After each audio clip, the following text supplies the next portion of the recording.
Let's go. دوستو آج ہم اس ویڈیو کے اندر صحیح مسلم کی احادیث بیان کریں گے۔ سفیان بن حسین سے روایت ہے، کہا ایاس بن معاویہ نے مجھ سے مطالبہ کیا اور کہا میں تمہیں دیکھتا ہوں کہ تم قرآن کے علم سے شدید رغبت رکھتے ہو، تم میرے سامنے ایک سورت پڑھو اور اس کی تفسیر کرو تاکہ جو تمہیں علم ہے میں بھی اسے دیکھوں۔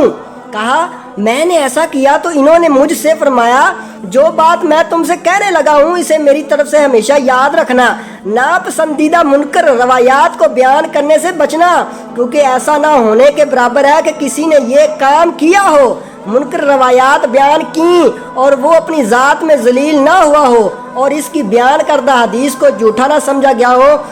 صحیح مسلم کی 13 حدیث۔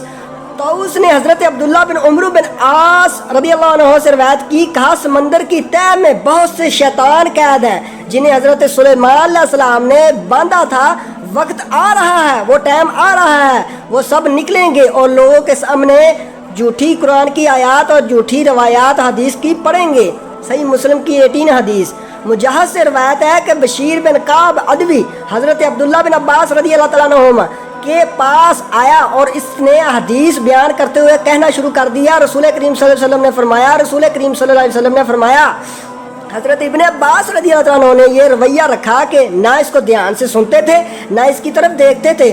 وہ کہنے لگا اے ابن عباس میرے ساتھ کیا معاملہ ہے، مجھے نظر نہیں آتا کہ آپ میری بیان کردہ حدیث سن رہے ہیں، میں آپ کو رسول کریم صلی اللہ علیہ وسلم سے حدیث سنا رہا ہوں اور آپ سنتے ہی نہیں۔ حضرت ابن عباس رضی اللہ عنہ نے فرمایا ایک وقت ایسا تھا کہ جب ہم کسی کو یہ کہتے سنتے، رسول کریم صلی اللہ علیہ وسلم نے فرمایا تو ہماری نظریں فوراً اس کی طرف اٹھ جاتی اور ہم کان لگا کر غور سے سنتے، اس کی بات کو غور سے سنتے۔ پھر جب لوگوں نے بلا تمیز ہر مشکل اور آسان پر سواری شروع کر دی تو ہم نے لوگوں سے کوئی حدیث قبول نہ کی سوائے اس حدیث کے جسے ہم جانتے تھے۔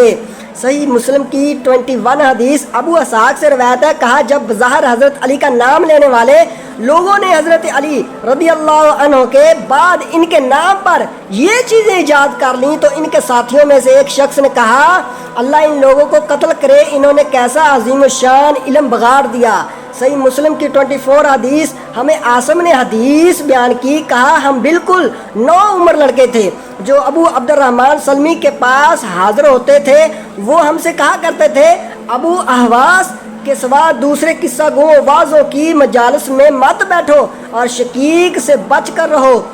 شقیق خوارج کا نقطہ نظر رکھتا تھا، یہ ابو وائل نہیں بلکہ شقیق ذہبی ہے۔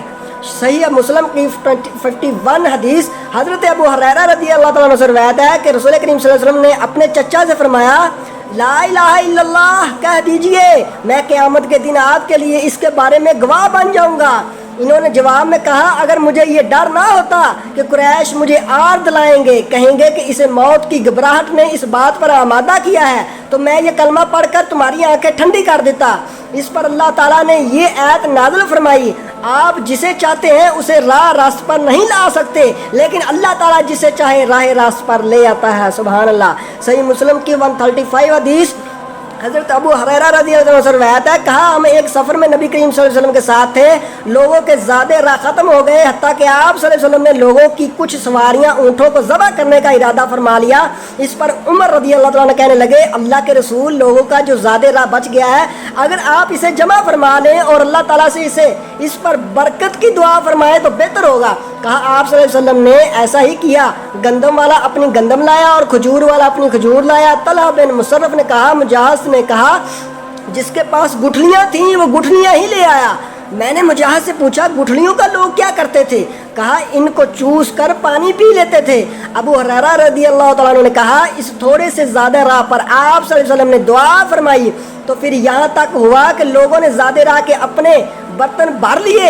ابو ہریرہ رضی اللہ تعالیٰ نے کہا اس وقت آپ صلی اللہ علیہ وسلم نے فرمایا میں گواہی دیتا ہوں کہ اللہ کے سوا کوئی عبادت کے لائق نہیں اور میں اللہ کا رسول صلی اللہ علیہ وسلم ہوں۔ جو بندہ بھی ان دونوں شہادتوں کے ساتھ ان میں شک کیے بغیر اللہ سے ملے گا، دنیا سے چلا جائے گا، وہ ضرور جنت میں داخل ہوگا۔ صحیح مسلم کی 138 حدیث۔ سبحان اللہ۔ دوستو ہمارے چینل کو سبسکرائب بھی کر دیجئے اور